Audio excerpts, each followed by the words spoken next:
Digital সখী project সম্পর্কে আলোচনা অনুষ্ঠিত হলো মুর্শিদাবাদ জেলার নতুন গ্রাম প্রসাদপুর কাপাসডাঙ্গা বাহাদুরপুর গ্রাম পঞ্চায়েত এলাকায়। অনলাইনের বিভিন্ন স্কিম সম্পর্কে মানুষকে সচেতনতা করা, অনলাইনের ফ্রড সম্পর্কে মানুষকে সাবধান করা, গুগল পে, ফোনপে, ইউপিআই পদ্ধতি, প্যান কার্ড, অনলাইন সম্পর্কে মানুষকে বার্তা প্রদান করা।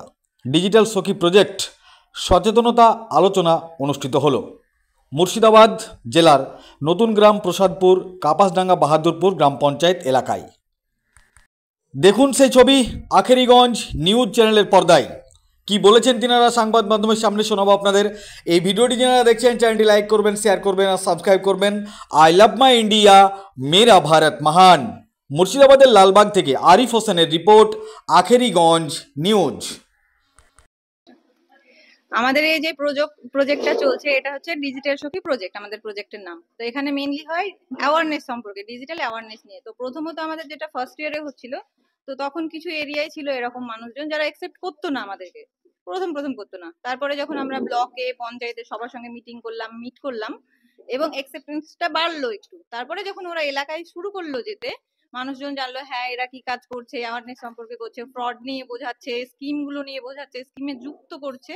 তো এইগুলো যখন হতে শুরু করলো তখন মানুষজন ভাবলো না, এরা কোনো খারাপ কাজ করছে না, তো এদেরকে সাহায্য করতে হবে এবং এদের হেল্প আমাদের খুব প্রয়োজন। তো এখন মোটামুটি ভাবে আমার ব্লকে 4টে পঞ্চায়েতে কাজ হয়, নতুন গ্রাম, প্রসাদপুর, বাহাদুরপুর আর কাপাসডাঙ্গা। তো আপাতত এখন অনেক মানুষ উপকৃত হয়েছে, অনেকজন স্কিমের সঙ্গে যুক্ত হয়েছে, অনেকজন গুগল পে, ফোন পে, যেটা ইউপিআই সিস্টেম বলে সেটা নিয়ে করছে, অনেকজন বিভিন্ন যেগুলো প্যান কার্ড করেনি বা স্কিম যেগুলো যুক্ত হয়নি সেইগুলো করছে। তো এভাবে উপকৃত হয়েছে।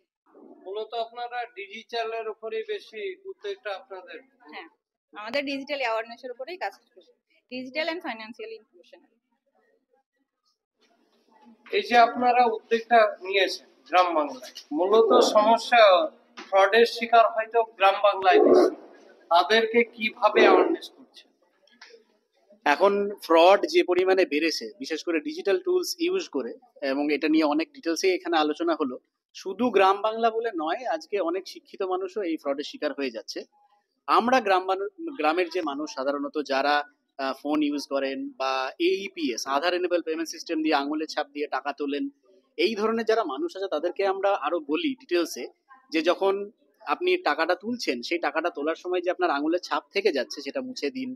বা আপনি যে কোনো লিঙ্ক চলে আসছে, না জানা কোনো একটা জায়গা থেকে লিঙ্ক কেউ পাঠিয়ে দিচ্ছে, সেই লিঙ্কে কেউ ক্লিক করবেন না। প্রচুর এই ধরনের ফোন কল আসে অনেক, যে আমি ব্যাংক থেকে বলছি বা আমি অমুক মোবাইলের কোম্পানি থেকে বলছি, আপনার ফোন বন্ধ হয়ে যাবে 2 দিন পরে, আমি আপনার ফোনের অ্যাক্সেস চাই, আপনার ফোন ইমিডিয়েট আমি ঠিক করে দেবো। এই ধরনের যাতে ঘটনাগুলো না ঘটে আমরা মানুষকে শেখাই যে কোনগুলো ফ্রড অ্যালার্ম আর কোনগুলো সাধারণ ফোন কল বা সাধারণ।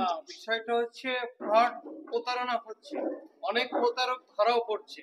আজ পর্যন্ত কোন প্রতারকের দৃষ্টান্তমূলক শাস্তি আমরা দেখতে পাই। তার ফলে কি এই প্রতারকদের মাত্রা বেড়ে যাচ্ছে দৃষ্টান্তমূলক শাস্তি না হওয়ার ফলে? কি মনে হয়? অবশ্যই, যদি শাস্তি ঠিক মতো না হয় বা সিস্টেম যদি না থাকে তাহলে এগুলো তো বাড়বেই। আমাদের উদ্দেশ্য হচ্ছে মানুষের মধ্যে সচেতনতা বাড়ানো, যাতে করে তারা এই ফ্রডের শিকার না হয়। বাকি ল অ্যান্ড অর্ডার আছে অবশ্যই, আমাদের যে দেশে বাস করছি তারা নিশ্চয়ই কিছু না কিছু রাস্তা অবশ্যই বার করবেন। এখন যেমন ফোন করলেই আইভিআর এ আমরা শুনতে পাই ভয়েস মেসেজ যে কোনটা ফ্রড কল হতে পারে বা কি সচেতন করা হচ্ছে। তো অবভিয়াসলি আশা করি আমরা ভবিষ্যতে আরো অনেক এই ফ্রড থেকে বাঁচতে পারবো। আমাদের এই ডিজিটাল সখী প্রজেক্টে বর্তমানে যে 100 জন ডিজিটাল সখী আমরা কাজ করছি, মুর্শিদাবাদ ডিস্ট্রিক্টের 4টে ব্লকে 23টা গ্রাম পঞ্চায়েত আপাতত এখন কাজ করছি। তো আমাদের এই প্রজেক্টের মূল উদ্দেশ্য হলো 4টে। একটা হচ্ছে ডিজিটাল ফাইন্যান্সিয়াল অ্যাওয়ারনেস মানুষের মধ্যে ছড়ানো।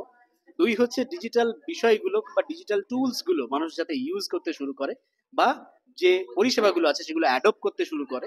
3 নম্বর হচ্ছে যে উইমেন এন্টারপ্রেনিউরস, মানে ছোট ছোট নারী উদ্যোক্তা, তাদেরকে ডেভেলপ করা। আর 4 নম্বর হচ্ছে যে সরকারি বিভিন্ন স্কিম থাকে, সেই স্কিমগুলো মানুষের কাছে পৌঁছে দেওয়া। সরকারি সুযোগ সুবিধা থাকে, কিন্তু মানুষ অজানার জন্য বা কম জানার জন্য তারা সঠিকভাবে পরিষেবাটা নিতে পারে না। আমরা একটা ব্রিজের মতন কাজ করি যাতে করে ওই পরিষেবা, সরকারি পরিষেবাটা তার কাছে পৌঁছে যায়।